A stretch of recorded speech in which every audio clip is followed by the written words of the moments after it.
제 친구는 평창 올림픽 때 선수로 출전했습니다. 그 친구는 굉장한 차별을 받았다고 해요. 대학 강의 시간에 한 학생이 교수를 향해 소리치고 있습니다. 그러자 교수는 학생에게 스마트폰을 꺼내보라고 이야기를 하고 무언가를 이야기합니다. 교수의 이야기를 들은 학생은 이내 충격에 빠지게 되고 주변 학생들마저 깊은 한숨을 쉬게 되는데요. 도대체 교수가 학생에게 했던 이야기는 무엇이었을까요? 안녕하세요. 저는 프랑스 파리 소르본 대학교에서 국제 스포츠 경영을 공부하고 있는 한국 유학생 혜인입니다. 오늘은 글로벌 스포츠 이벤트의 영향과 의의라는 주제로 열리는 특별 강의에 참석했습니다. 강의실에 들어서자 전 세계에서 온 학생들로 가득 차 있었습니다. 저는 앞쪽에 자리를 잡고 앉았습니다. 옆자리에는 일본에서 온 아카리가 앉았더군요. 그녀와는 몇 번 마주친 적이 있지만 깊은 대화를 나눠본 적은 없었습니다. 정각이 되자 교수님이 강단에 올랐습니다. 여러분, 안녕하세요. 오늘은 최근 열린 올림픽들을 비교 분석해 보도록 하겠습니다. 교수님의 말씀에 강의실이 조용해졌습니다. 저는 노트북을 켜고 필기할 준비를 했습니다. 먼저 2021년에 열린 도쿄 올림픽부터 살펴보겠습니다. 그런데 갑자기 아카리가 손을 들고 말했습니다. 교수님, 도쿄 올림픽이 가장 성공적이었다고 할 수 있겠죠? 저는 놀라서 아카리를 쳐다보았습니다.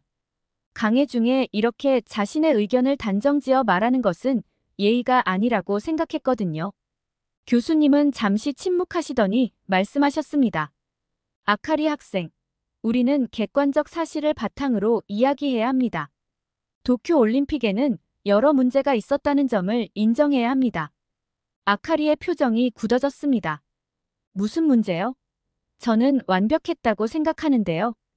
저는 더 이상 참을 수 없어서 말했습니다. 아카리 씨, 제 생각에는 그건 좀 아닌 것 같아요. 여러 언론과 전문가들이 도쿄 올림픽의 문제점을 지적했잖아요. 아카리가 저를 노려보았습니다. 한국 사람이 뭘 안다고 그래요? 우리 일본이 올림픽을 훨씬 잘 치렀다고요. 강의실 내부가 술렁이기 시작했습니다. 다른 학생들도 불편한 기색이 역력했습니다. 교수님이 중재에 나섰습니다. 진정들 하세요. 우리는 감정이 아닌 사실에 기반해 토론해야 합니다. 제가 도쿄 올림픽의 문제점들을 하나씩 설명해 드리겠습니다. 교수님은 심각한 표정으로 말씀을 이어가셨습니다. 도쿄 올림픽의 첫 번째 큰 문제는 코로나19 팬데믹으로 인한 1년 연기였습니다. 이로 인해 약 2조 8천억 원의 추가 비용이 발생했죠. 더불어 대부분의 경기가 무관중으로 진행되어 티켓 수익 약 1조 원을 포기해야 했습니다. 결과적으로 일본 정부와 도쿄도가 막대한 재정적 부담을 떠안게 되었습니다. 교수님은 화면에 그래프를 띄우셨습니다. 두 번째로 심각했던 것은 폭염 문제였습니다. 대회 기간 동안 도쿄의 평균 기온은 섭씨 31도를 웃돌았고 습도는 80%에 육박했습니다. 테니스 선수 다닐 메드베데프는 경기 도중 죽으면 누가 책임질 거냐고 항의했을 정도였죠. 실제로 여자 소프트볼 경기에서는 선수들이 쓰러지는 일까지 있었습니다. 아카리가 불편한 듯 몸을 뒤척였지만 교수님은 계속 설명하셨습니다. 셋째, 조직위원회의 스캔들이 끊이지 않았습니다. 모리요시로 전 위원장은 여성이 이사회에 많으면 회의 시간이 길어진다는 성차별적 발언으로 사임했고 개회식 총감독이었던 고바야시 겐타로는 과거 홀로코스트를 조롱하는 발언으로 경질되었습니다. 이는 올림픽 정신에 크게 어긋나는 일이었죠. 교수님은 잠시 숨을 고르셨습니다.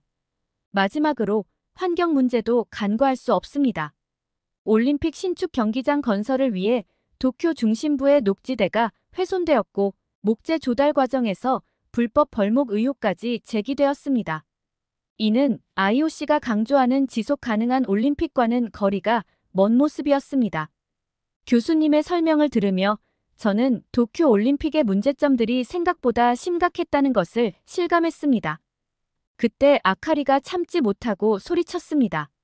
그래도 우리가 잘 해결했잖아요. 완벽한 올림픽을 위해 최선을 다했다고요. 이번에는 제가 나서서 말했습니다. 아카리 씨, 문제를 인정하고 개선하려는 자세가 중요해요. 올림픽은 한 나라의 자존심을 위한 행사가 아니라 전 세계가 하나 되는 축제잖아요. 교수님이 고개를 끄덕이셨습니다. 혜인 학생 말이 맞습니다. 우리는 객관적으로 상황을 바라보고 더 나은 미래를 위해 노력해야 합니다. 이제 다른 올림픽들과 비교해보면서 좀 더 자세히 알아보도록 하겠습니다. 교수님은 화면을 전환하셨고 평창 동계올림픽 로고가 나타났습니다. 2018년 평창 동계올림픽은 여러 면에서 주목할 만한 성과를 거뒀습니다. 먼저 환경 측면에서 큰 진전이 있었습니다. 평창 올림픽은 역사상 가장 친환경적인 올림픽 중 하나로 평가받고 있습니다. 화면에 그래프가 나타났습니다. 평창 올림픽은 100% 재생에너지를 사용했습니다. 풍력, 태양광 등 청정 에너지만으로 대회를 운영했죠. 이는 도쿄 올림픽이 재생에너지 사용 비율 30%에 그친 것과 대조적입니다. 저는 놀라움을 금치 못했습니다. 우리나라가 이렇게 앞서 나가고 있었다니 자랑스러웠습니다. 또한 평창 올림픽은 경제적 효율성 면에서도 높은 평가를 받았습니다. 교수님이 계속해서 말씀하셨습니다. 대회 예산을 초과하지 않고 효율적으로 운영되었으며 기존 시설을 최대한 활용해 불필요한 건설을 최소화했습니다. 반면 도쿄 올림픽은 초기 예산의 거의 2배를 지출했죠. 그때 아카리가 갑자기 손을 들고 말했습니다. 교수님, 제가 평창 올림픽 때 한국에 갔었는데요. 제 친구 중 한 명이 선수로 출전했었습니다. 그 친구 말로는 불편함을 많이 겪었대요. 한국인이 아니라는 이유로 차별도 받고 훈련도 제대로 못했다고 하더라고요. 저는 놀라서 아카리를 쳐다보았습니다. 그런 일이 있었다니 믿기 힘들었습니다. 교수님은 잠시 생각에 잠기셨다가 말씀하셨습니다. 아카리 학생, 그런 경험이 있었다니 안타깝네요. 하지만 우리는 개인의 경험을 일반화하기 전에 전체적인 데이터를 살펴봐야 합니다. 제가 평창 올림픽 관련 통계 자료를 보여드리겠습니다. 교수님은 화면에 새로운 자료를 띄우셨습니다. 국제올림픽위원회 IOC가 실시한 선수 만족도 조사를 보시면 평창 올림픽은 역대 동계올림픽 중 가장 높은 점수를 받았습니다. 선수촌 시설, 음식, 훈련 환경 등 모든 부문에서 90% 이상의 만족도를 기록했죠. 아카리의 표정이 당황스러워 보였습니다. 더불어 여러 외국 선수들의 인터뷰와 SNS 게시물을 보여드리겠습니다. 교수님이 말씀하셨습니다. 화면에는 다양한 국적의 선수들의 인터뷰 영상이 나왔습니다.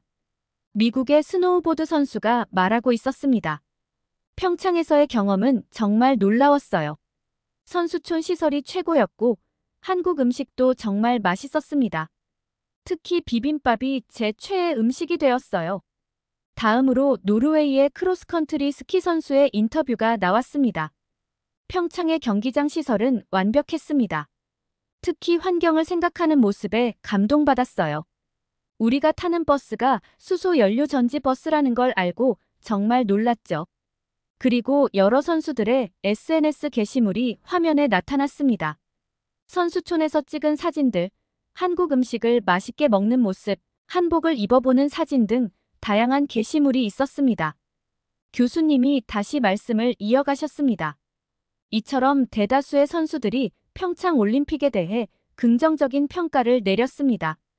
물론 모든 대회가 완벽할 순 없겠지만 전반적으로 평창 올림픽은 선수들에게 매우 만족스러운 경험을 제공했다고 볼 수 있습니다.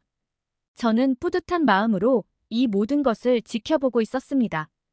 우리나라가 이렇게 훌륭한 올림픽을 개최했다는 사실이 자랑스러웠습니다. 그러나 아카리는 여전히 불편한 기색이 역력했습니다. 그래도 제 친구 경험은 사실이에요. 어쩌면 한국이 이미지 관리를 위해 거짓 정보를 퍼뜨린 건 아닐까요? 교수님은 고개를 저으셨습니다. 아카리 학생, 그런 주장은 매우 위험합니다. 우리는 확실한 증거 없이 음모론을 제기해서는 안 됩니다. IOC와 같은 국제기구, 그리고 수많은 개별 선수들의 증언을 모두 거짓이라고 할 순 없겠죠. 저는 더는 참을 수 없어서 말했습니다. 아카리 씨, 저도 평창 올림픽 때 자원봉사자로 참여했어요. 우리는 모든 선수를 국적에 관계없이 최선을 다해 대접했습니다. 오히려 외국 선수들을 위해 더 신경 썼다고 할 수 있죠. 교수님이 고개를 끄덕이셨습니다. 해인 학생의 경험도 중요한 증언이 되겠네요. 이처럼 우리는 다양한 관점과 경험을 종합해서 판단해야 합니다. 아카리는 입술을 깨물며 고개를 숙였습니다. 교수님은 화면을 전환하시며 말씀을 이어가셨습니다. 이제 도쿄올림픽의 또 다른 문제점들을 살펴보겠습니다. 특히 선수들의 경험과 만족도에 초점을 맞춰보겠습니다. 화면에는 도쿄올림픽 선수 만족도 조사 결과가 나타났습니다. 그래프는 평창올림픽과 비교해 현저히 낮은 수치를 보여주고 있었습니다. 도쿄올림픽은 여러 면에서 선수들의 불만을 샀습니다. 교수님이 설명하셨습니다. 가장 큰 문제는 코로나19 방역 규정이었습니다. 엄격한 규제로 인해 선수들의 활동이 극도로 제한되었죠. 미국의 수영 선수의 인터뷰 영상이 재생되었습니다. 올림픽 빌리지에 갇혀있는 느낌이었어요. 경기장과 숙소를 오가는 것 외에는 아무것도 할 수 없었죠. 이게 과연 올림픽 정신일까요? 교수님이 덧붙이셨습니다. 무관중 경기 역시 큰 문제였습니다. 선수들은 관중의 응원 없이 경기를 치러야 했죠. 다음으로 독일의 체조 선수의 인터뷰가 나왔습니다. 관중 없는 경기장은 마치 텅 빈 체육관 같았어요. 올림픽의 열기를 전혀 느낄 수 없었죠. 4년간의 노력이 무색해지는 것 같았습니다. 시설 문제도 심각했습니다. 특히 선수촌의 환경이 문제였죠. 호주의 조정 선수의 SNS 게시물이 화면에 떴습니다. 침대가 종이로 만들어져 있어요. 조심하지 않으면 무너질 것 같아 잠을 제대로 잘 수가 없습니다. 올림픽 선수들에게 이게 최선입니까? 음식에 대한 불만도 이어졌습니다. 스웨덴의 배구 선수의 인터뷰였습니다. 음식의 질이 형편없었어요. 매일 같은 메뉴에 영양가도 떨어졌죠. 최고의 경기력을 위해서는 좋은 음식이 필수인데 말이에요. 날씨 문제도 간과할 수 없었습니다. 도쿄의 폭염과 습도는 선수들에게 큰 부담이었죠. 러시아의 테니스 선수의 경기 중 항해 장면이 재생되었습니다. 이런 상황에서 누가 책임질 건가요? 내가 코트에서 죽으면 IOC가 책임질 건가요? 교수님은 한숨을 쉬며 말씀을 이어가셨습니다. 훈련 환경 역시 문제였습니다.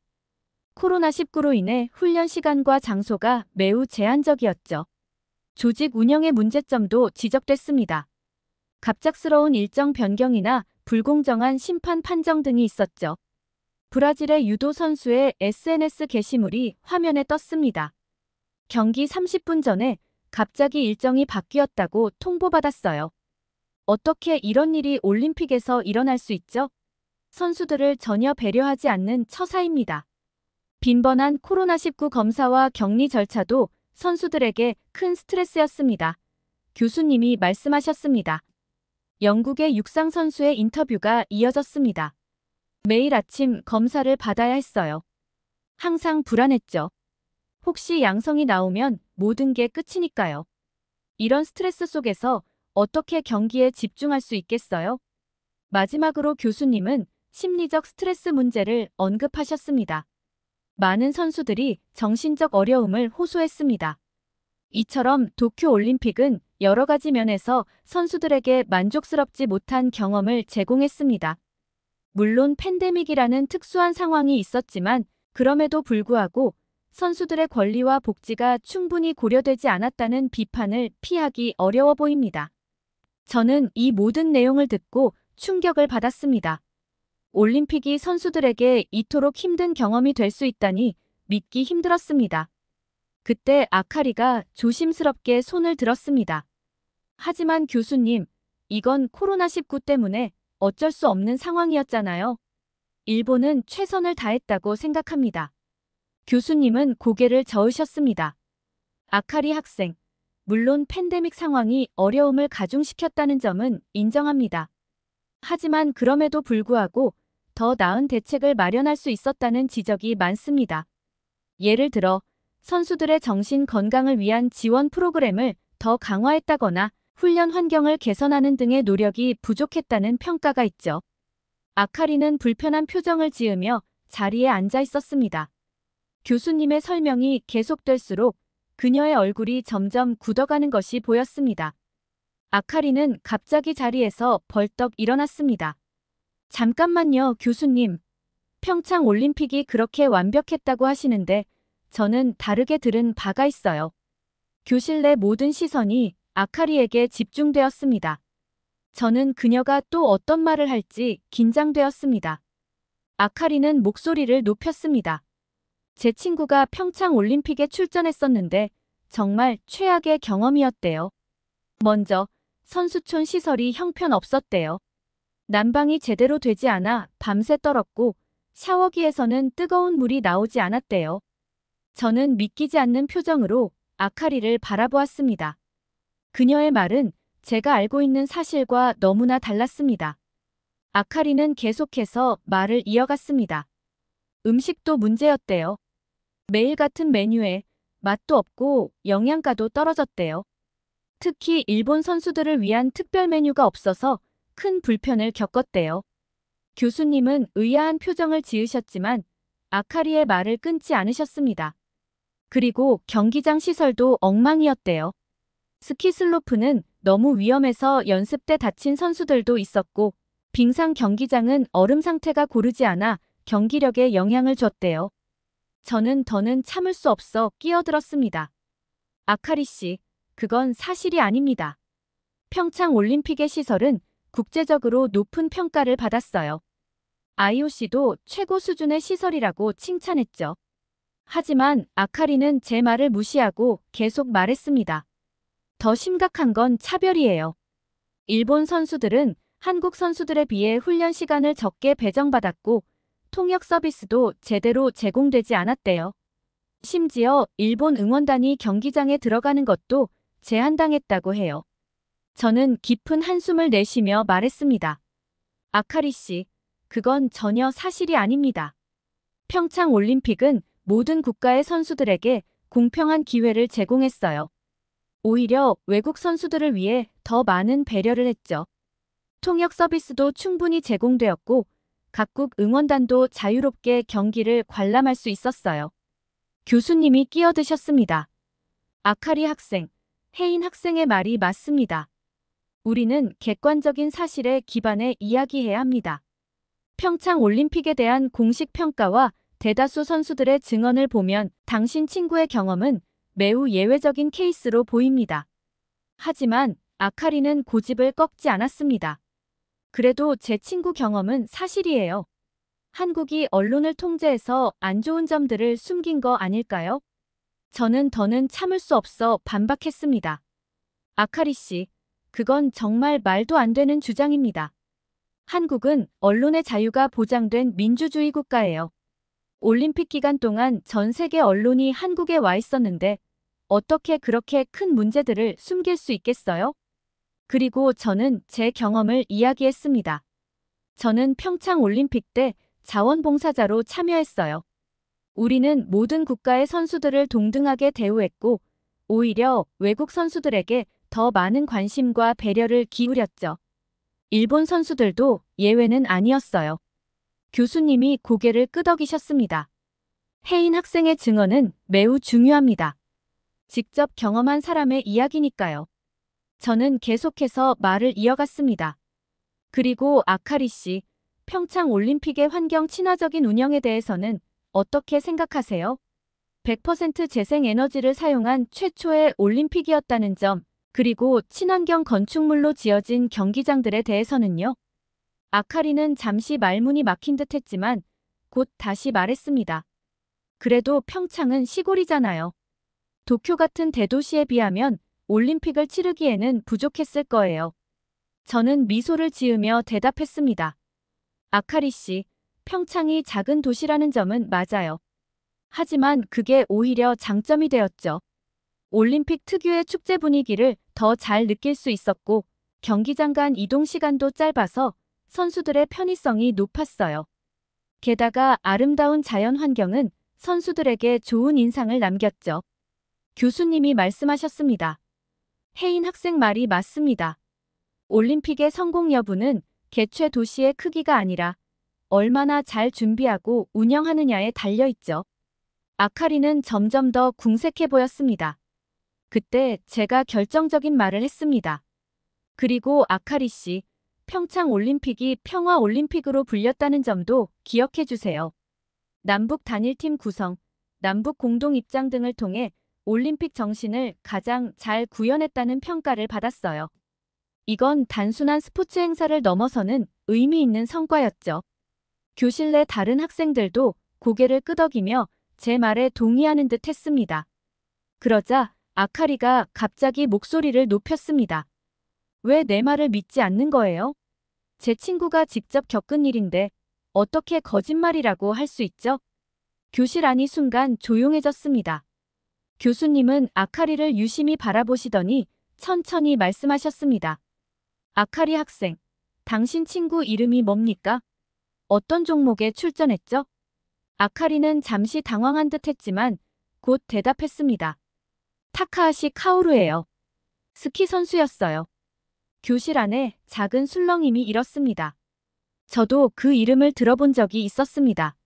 실제로 평창 올림픽에 출전했던 선수였죠. 몇몇 학생들이 아카리를 신뢰하는 듯한 눈빛으로 바라보기 시작했습니다. 저는 갑자기 불안해지기 시작했습니다. 그때 교수님이 다시 말씀하셨습니다. 그렇군요. 타카하시 선수와 친구라니 대단하네요. 그럼 혹시 지금 연락 한번 해볼 수 있을까요? 직접 들어보면 좋을 것 같은데요. 아카리의 얼굴이 순간 창백해졌습니다. 아, 그게 카오루는 지금 훈련 중이라 연락하기 힘들 거예요. 아마 전화를 받지 못할 거예요. 교수님은 고개를 끄덕이셨습니다. 그렇군요. 그럼 혹시 연락처라도 있나요? 나중에 제가 직접 연락해보고 싶네요. 아카리는 더욱 당황한 듯 했습니다. 죄송해요, 교수님. 제 폰을 최근에 바꿔서 연락처가 지워졌어요. 아직 다시 저장하지 못했거든요.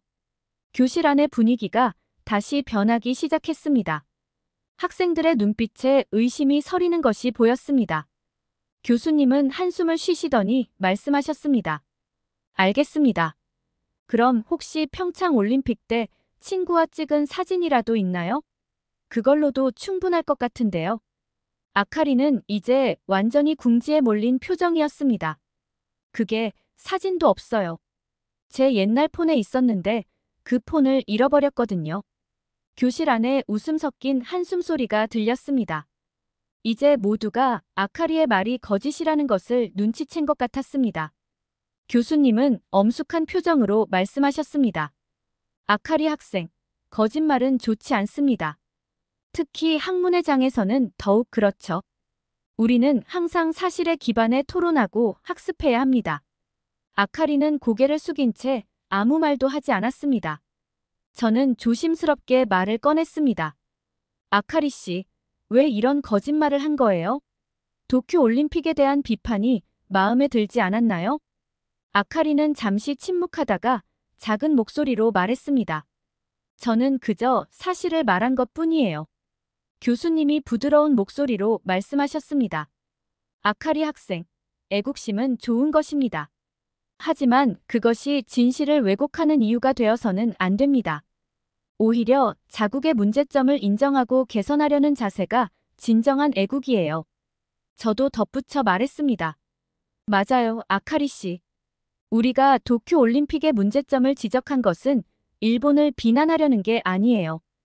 앞으로의 올림픽이 더 나아지기를 바라는 마음에서예요. 평창 올림픽도 완벽하지 않았어요. 하지만 우리는 그 문제점들을 인정하고 개선하려 노력했죠.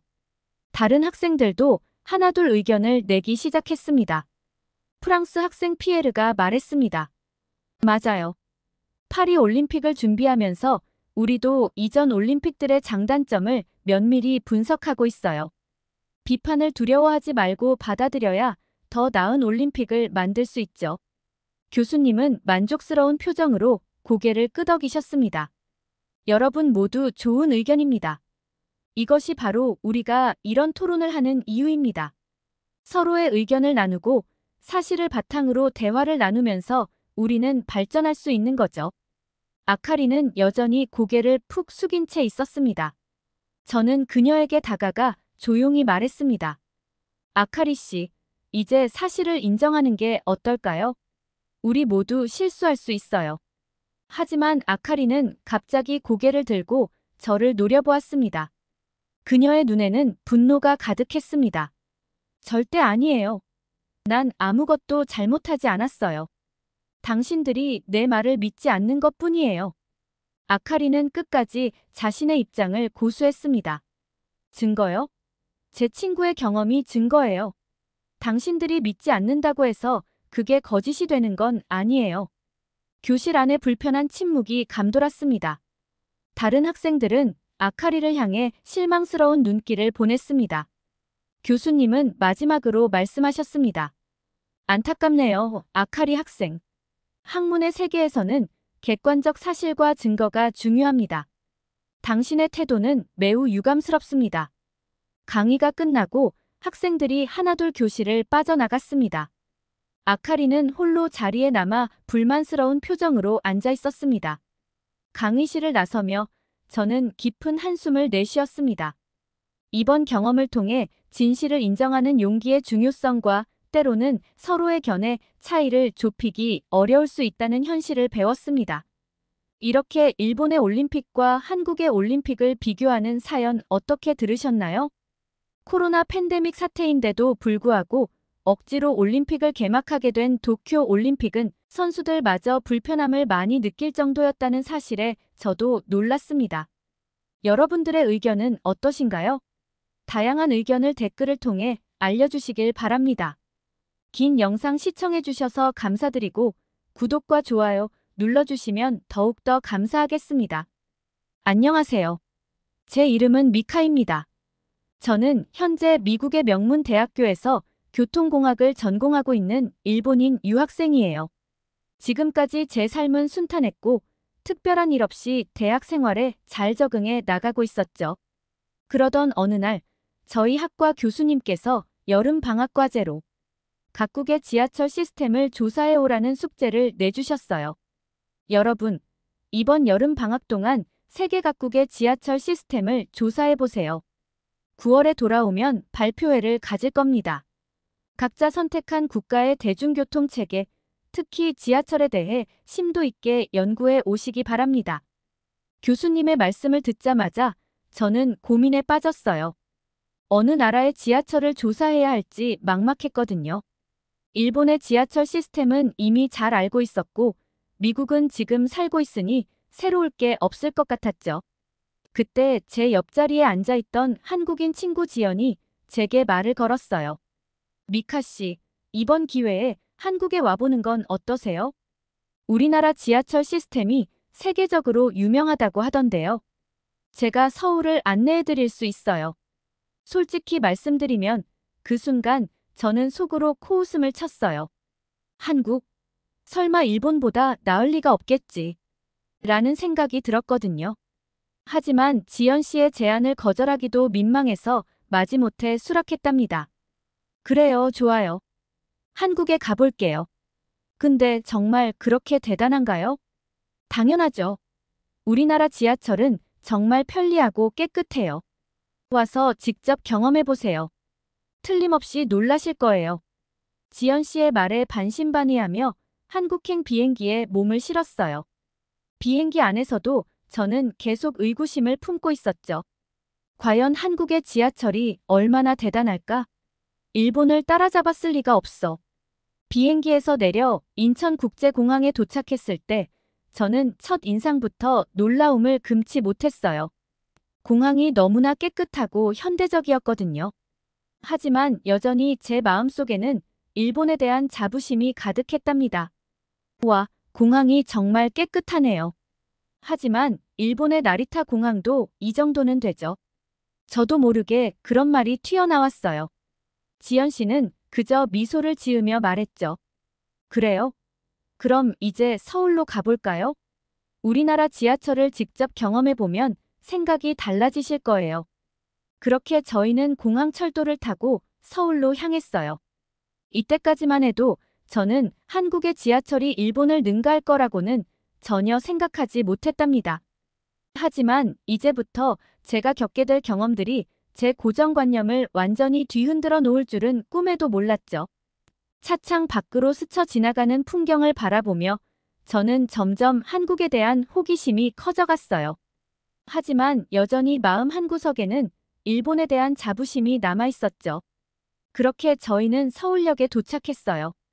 역사 내부로 들어서자 또다시 놀라움의 연속이었답니다. 깔끔하게 정리된 안내 표지판, 편리한 환승 시스템, 그리고 무엇보다 사람들의 질서 있는 모습이 인상적이었어요. 지연 씨, 여기 사람들 정말 질서를 잘 지키네요. 일본이랑 비슷한 것 같아요. 그렇죠? 우리나라 사람들은 공공장소에서의 에티켓을 중요하게 여겨요. 특히 지하철에서는 더욱 그래요. 저는 점점 한국의 지하철 시스템에 대해 궁금증이 커져갔어요. 과연 앞으로 어떤 놀라운 경험을 하게 될지 기대감이 생기기 시작했답니다. 지연 씨와 함께 서울 곳곳을 누비며 지하철 여행을 시작하게 되었고, 이것이 제 인생을 바꾸는 특별한 경험이 될 줄은 그때는 몰랐답니다. 자, 이제 서울 투어를 해볼까요? 우리나라 지하철을 직접 경험해보면 더 놀랄 거예요. 저희는 공항철도를 타고 서울로 향했어요. 차에 탑승하자마자 또 한 번 놀랐답니다. 객실이 너무나 깨끗하고 쾌적했거든요. 지연 씨, 이 전철 정말 깨끗하네요. 냄새도 안 나고 좌석도 편하네요. 그렇죠? 우리나라는 대중교통 관리에 많은 신경을 쓰고 있어요. 특히 지하철은 시민들의 일상생활에서 중요한 역할을 하니까요. 하지만 여전히 마음 한구석에는 일본에 대한 자부심이 남아 있었죠. 그래도 일본의 신칸센만큼 빠르진 않겠죠? 제 말에 지연 씨는 웃으며 대답했어요. 미카 씨, 아직 한국의 모든 것을 다 보지 않으셨잖아요. 조금만 더 기다려보세요. 분명 놀라실 거예요. 그때 갑자기 한 무리의 외국인 관광객들이 우리 옆으로 지나갔어요. 그들은 영어로 대화를 나누고 있었는데 한국 지하철에 대해 칭찬하는 말들이 들려왔어요. 와, 이 지하철 정말 깨끗하고 편리해. 맞아. 우리나라랑은 비교도 안 되는 것 같아. 그들의 대화를 듣고 있자니 저도 모르게 한국 지하철에 대한 기대가 더욱 커졌어요. 지연 씨가 저를 이끌고 지하철 노선도 앞으로 갔어요. 복잡해 보이는 노선도를 보며 제가 물었죠. 지연 씨, 이 노선도 너무 복잡해 보여요. 외국인들은 어떻게 길을 찾나요? 지연 씨는 미소를 지으며 대답했어요. 걱정 마세요. 모든 안내판과 방송이 한국어뿐만 아니라 영어, 중국어, 일본어로도 제공돼요. 그리고 여기 키오스크를 보세요. 지연 씨가 가리킨 곳에는 대형 터치스크린이 있었어요. 이걸 통해 목적지를 검색하면 가장 빠른 경로와 요금, 소요 시간까지 모두 알려줘요. 심지어 역 주변 관광지 정보도 제공한답니다. 저는 그 키오스크를 사용해보며 감탄했어요. 정말 직관적이고 사용하기 쉬웠거든요. 우와, 이거 정말 편리하네요. 일본에도 이런 게 있으면 좋겠어요. 그 말을 하고 나서 저는 깜짝 놀랐어요. 제가 처음으로 한국의 시스템이 일본보다 나을 수도 있다고 인정한 순간이었거든요. 지연 씨는 그저 따뜻한 미소를 지으며 말했어요. 자, 이제 진짜 서울 지하철 여행을 시작해볼까요? 더 많은 놀라운 점들을 보여드릴게요. 그렇게 저희의 본격적인 서울 지하철 탐험이 시작되었어요. 이때까지만 해도 저는 제 고정관념이 얼마나 크게 흔들릴지 예상하지 못했답니다. 앞으로 경험하게 될 놀라운 일들이 저를 기다리고 있었죠. 서울 지하철을 타고 다니면서 저는 정말 많은 놀라운 점들을 발견했어요. 먼저, 지하철의 정확한 운행 시간이 인상적이었죠. 와, 지연 씨. 시간표대로 정확히 왔어요. 이렇게 시간을 잘 지키는 지하철은 처음 봐요. 지연 씨는 당연하다는 듯이 대답했어요. 그럼요.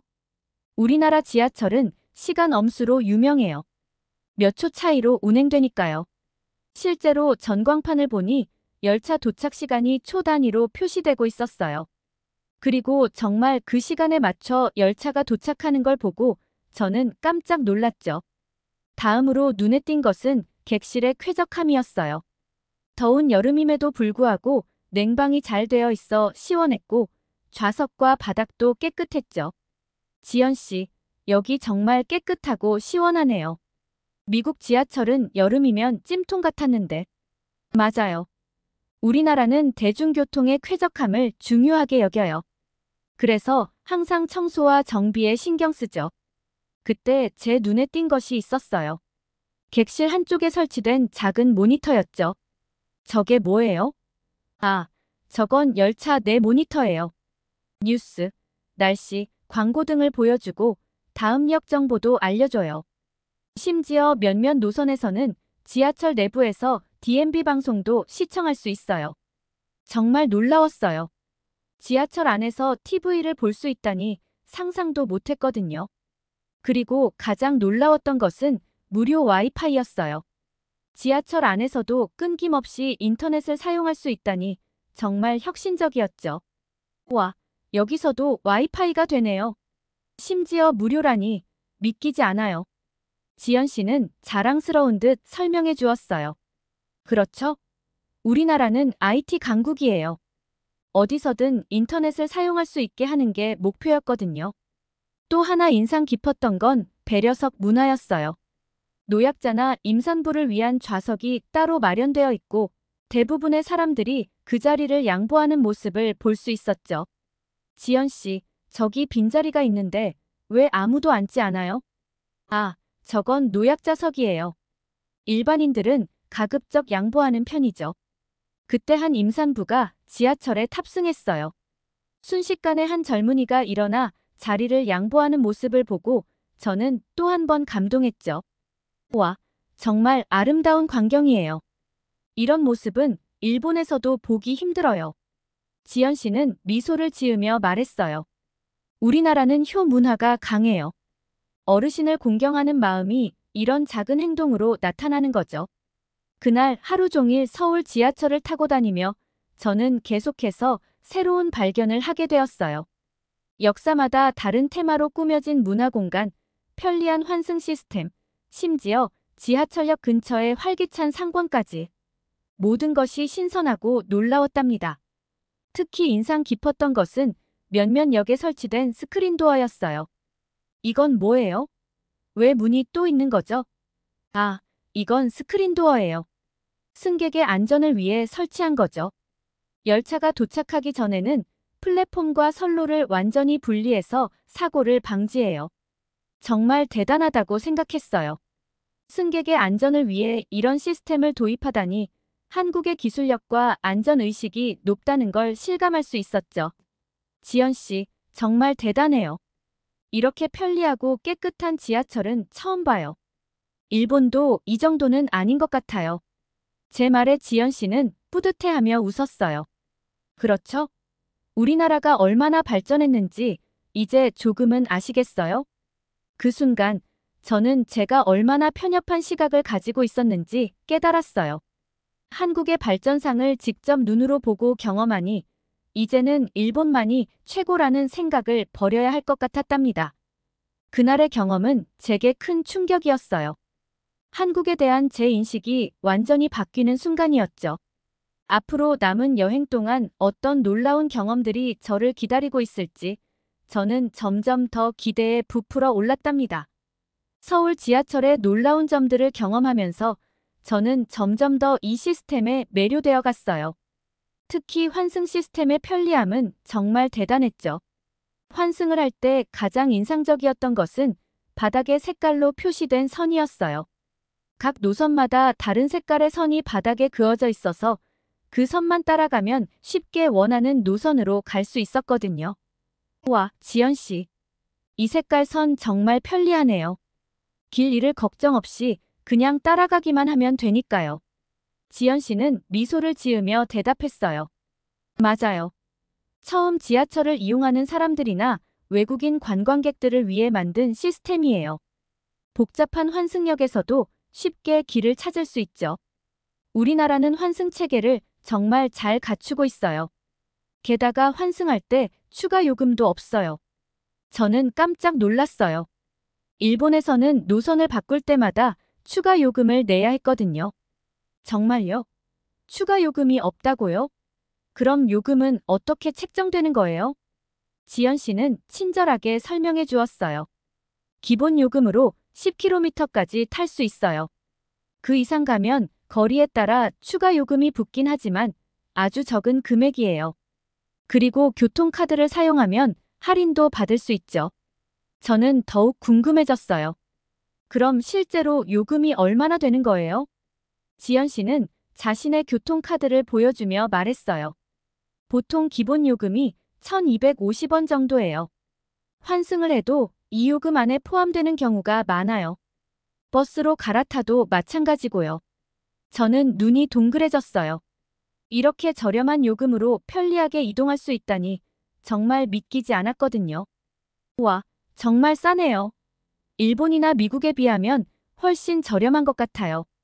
지연 씨는 고개를 끄덕였어요. 맞아요. 우리나라는 대중교통을 국민의 기본적인 권리로 생각해요. 그래서 정부에서 보조금을 지원해 요금을 낮게 유지하고 있죠. 저는 감탄을 금치 못했어요. 이런 정책은 시민들의 삶의 질을 크게 향상시킬 수 있을 것 같았거든요. 우리는 계속해서 여러 노선을 타고 서울 곳곳을 누볐어요. 그러다 문득 궁금한 점이 생겼죠. 지연 씨, 이렇게 복잡한 노선을 어떻게 관리하는 거예요? 사고나 지연이 자주 일어나지 않나요? 지연 씨는 자신 있게 대답했어요. 물론 가끔 사고가 날 때도 있지만 대부분의 경우 정시에 운행돼요. 우리나라는 첨단 관제 시스템을 사용해서 모든 열차의 운행을 실시간으로 모니터링하고 있거든요. 그때 마침 한 역에 도착했는데 플랫폼에 있는 대형 스크린이 눈에 띄었어요. 저건 뭐예요? 아, 저건 열차 위치 정보 시스템이에요. 실시간으로 열차의 위치를 보여주죠. 몇 분 후에 열차가 도착하는지, 혹시 지연이 있는지 바로 확인할 수 있어요. 정말 놀라웠어요. 이런 시스템이 있으니 승객들이 훨씬 편리하게 이용할 수 있겠더라고요. 우리는 계속해서 여러 역을 둘러보았어요. 그러다 한 역에서 특이한 광경을 목격했죠. 저기 봐요, 지연 씨. 저 기계는 뭐예요? 제가 가리킨 곳에는 자동 민원 처리기라고 쓰여 있는 기계가 있었어요. 아, 저건 승객들이 불편사항이나 건의사항을 직접 입력할 수 있는 기계예요. 24시간 운영되고 입력된 내용은 바로 담당 부서로 전달돼요. 와, 정말 대단하네요. 승객들의 의견을 이렇게 적극적으로 수렴하다니. 지연 씨는 웃으며 말했어요. 그렇죠? 우리나라는 시민들의 목소리를 정말 중요하게 생각해요. 이런 시스템 덕분에 지하철이 계속 발전할 수 있는 거예요. 그날 하루 종일 서울 지하철을 경험하면서 저는 정말 많은 것을 배웠어요. 단순히 이동 수단이 아니라 시민들의 삶과 밀접하게 연결된 하나의 문화라는 생각이 들었죠. 저녁이 되어 우리는 마지막으로 한 번 더 지하철을 탔어요. 퇴근 시간이라 사람들로 북적였지만 여전히 질서정연했죠. 지연 씨, 이렇게 복잡한데도 사람들이 정말 질서를 잘 지키네요. 그렇죠? 우리나라 사람들은 공공장소에서의 매너를 정말 중요하게 여겨요. 특히 지하철에서는요. 그날의 경험은 제게 큰 깨달음을 주었어요. 한국의 지하철은 단순한 교통수단이 아니라 그 나라의 문화와 가치관을 보여주는 하나의 축소판 같았거든요. 호텔로 돌아가는 길에 저는 지연 씨에게 물었어요. 지연 씨, 오늘 하루 정말 감사해요. 덕분에 한국에 대한 제 생각이 많이 바뀌었어요. 근데 궁금한 게 있어요. 한국 지하철의 가장 큰 장점이 뭐라고 생각하세요? 지연 씨는 잠시 생각하더니 대답했어요. 저는 사람 중심이라는 점이 가장 큰 장점이라고 생각해요. 기술도 중요하지만 그 기술을 어떻게 사람들을 위해 활용하는지가 더 중요하잖아요. 우리나라 지하철은 항상 승객의 편의와 안전을 최우선으로 생각하며 발전해왔어요. 그 말을 듣고 저는 고개를 끄덕였어요. 정말 그렇다고 생각했거든요. 오늘 하루 동안 본 모든 것들이 결국은 사람을 위한 것이었다는 걸 깨달았죠. 호텔에 도착해서 지연 씨와 헤어질 때 저는 마음속으로 다짐했어요. 앞으로는 편견 없이 새로운 것을 받아들이고 항상 배우는 자세로 세상을 바라보겠다고요. 한국의 지하철 여행은 제게 그런 소중한 깨달음을 준 특별한 경험이었답니다. 한국에서의 마지막 날, 저는 아침 일찍 일어나 창밖을 바라보았어요. 서울의 아침 풍경이 눈에 들어왔죠. 빽빽이 들어선 빌딩 사이로 햇살이 비치고 거리는 이미 활기차게 움직이고 있었어요. 정말 다이나믹한 도시구나. 저도 모르게 중얼거렸어요. 오늘은 지연 씨와 함께 서울의 몇몇 명소를 둘러보기로 했어요. 물론 지하철을 이용해서요. 이제는 지하철 이용이 전혀 어렵지 않았어요. 첫 번째로 간 곳은 경복궁이었어요.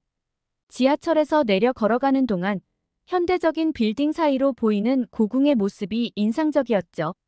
지연 씨, 이렇게 현대와 전통이 공존하는 모습이 정말 아름다워요. 지연 씨는 미소를 지으며 대답했어요. 그렇죠? 우리나라는 빠르게 발전하면서도 전통을 소중히 여기려고 노력해요. 경복궁을 구경하고 나서 우리는 다시 지하철을 타고 남산 서울타워로 향했어요. 케이블카를 타고 올라가는 동안 서울의 전경이 눈앞에 펼쳐졌죠. 와, 서울이 이렇게 크고 발전한 도시였다니. 정말 놀라워요. 그때 문득 이번 여행 동안의 경험들이 스쳐 지나갔어요. 처음에 가졌던 편견들, 그리고 하나씩 그 편견이 깨지면서 느꼈던 놀라움과 감동. 저는 깊은 생각에 잠겼어요. 미카 씨, 무슨 생각을 그렇게 해요? 지연 씨가 물었어요. 그냥. 이번 여행 동안 제가 얼마나 편협한 시각을 가지고 있었는지 깨달았어요. 한국에 대해, 아니, 어쩌면 다른 모든 나라들에 대해서도요. 지연 씨는 따뜻하게 미소 지었어요. 그런 깨달음을 얻었다는 것 자체가 대단해요, 미카 씨. 마지막으로 우리는 한강공원으로 향했어요. 저녁 노을이 강물에 비치는 모습이 정말 아름다웠죠. 강변을 걸으며 우리는 이런저런 이야기를 나눴어요. 지연 씨, 정말 고마워요. 당신 덕분에 한국에 대해 많이 배웠어요. 그리고 더 넓은 시각으로 세상을 바라보는 법도 배웠고요. 천만에요, 미카 씨. 저도 미카 씨와 함께 서울을 다니면서 우리나라의 좋은 점들을 다시 한번 깨달을 수 있었어요. 다음 날 아침 공항으로 가는 길에 저는 지하철 안에서 마지막으로 서울의 풍경을 감상했어요. 이제는 이 도시가 전과는 다르게 보였죠. 더 따뜻하고, 더 활기차고, 더 매력적으로요. 미국으로 돌아가는 비행기 안에서 저는 이번 여행 동안의 경험을 정리해 보았어요. 한국의 지하철 시스템, 그리고 그것이 보여주는 한국의 문화와 가치관. 이 모든 것들이 제 마음속에 깊이 새겨졌죠. 학교로 돌아가 발표 준비를 하면서 저는 단순히 한국 지하철의 기술적인 면만 다루는 것이 아니라 그 속에 담긴 사람 중심의 철학과 문화적 가치도 함께 전달하기로 했어요. 발표 당일, 저는 자신 있게 강단에 섰습니다. 여러분, 오늘 저는 단순한 교통수단이 아닌 한 나라의 문화와 철학이 녹아있는 놀라운 시스템에 대해 이야기하고자 합니다. 바로 한국의 지하철 시스템입니다. 발표를 마치고 나서 교수님과 학생들의 반응은 정말 뜨거웠어요. 많은 질문과 관심이 쏟아졌죠. 그때 저는 깨달았어요. 제가 한국에서 배운 것은 단순히 지하철 시스템에 대한 지식이 아니라 편견 없이 세상을 바라보는 법, 그리고 다른 문화의 가치를 인정하고 배우는 자세였다는 것을요. 이 경험은 제 인생의 전환점이 되었어요. 저는 앞으로 교통공학을 공부하면서 단순히 기술적인 면뿐만 아니라 그 기술이 사람들의 삶에 어떤 영향을 미치는지, 어떻게 하면 더 나은 사회를 만들 수 있을지에 대해 깊이 고민하기로 했습니다. 이전에는 기술의 발전 자체에만 관심이 있었지만 이제는 그 기술이 실제로 사람들의 일상을 어떻게 변화시키는지, 어떤 가치를 창출하는지에 대해 더 깊이 생각하게 되었어요. 특히 한국의 지하철 시스템에서 본 사람 중심의 철학은 제게 큰 영감을 주었습니다. 앞으로 제가 참여하게 될 모든 프로젝트에서 저는 항상 이것이 사람들의 삶을 어떻게 개선할 수 있을까? 라는 질문을 먼저 던지려고 해요. 기술은 결국 사람을 위한 것이어야 한다는 믿음이 생겼거든요. 그리고 언젠가는 꼭 다시 한국을 방문하고 싶어요. 이번에는 더 열린 마음으로 더 많은 것을 배우고 경험하기 위해서요. 단순히 지하철 시스템뿐만 아니라 한국의 다른 혁신적인 기술들과 그 바탕에 있는 문화적 가치들도 깊이 이해하고 싶어요. 예를 들어 스마트 시티 프로젝트나 친환경 에너지 정책 등에 대해서도 자세히 알아보고 싶습니다. 또한 이번에는 한국의 시골 지역도 방문해 보고 싶어요. 대도시와 농촌 지역의 교통 시스템이 어떻게 다른지, 각 지역의 특성에 맞춰 어떤 해결책을 제시하고 있는지 직접 보고 느끼고 싶거든요. 이를 통해 더 균형 잡힌 시각을 가질 수 있을 거라 기대해요. 한국에서의 짧은 여행은 끝났지만 제 인생의 새로운 여정은 이제 막 시작되었답니다. 이 경험을 바탕으로 저는 더 넓은 세계를 향해 나아가려고 해요. 다양한 문화와 기술을 접하면서 제 시야를 넓히고 더 나은 미래를 만드는데 기여하고 싶습니다. 그리고 언젠가 제가 배운 것들을 활용해 더 나은 교통 시스템을 만들어내고 그것이 사람들의 삶을 조금이라도 더 편리하고 풍요롭게 만들 수 있기를 꿈꿔봅니다. 이번 한국 여행은 끝이 아닌 새로운 시작이었고 앞으로의 여정이 정말 기대됩니다.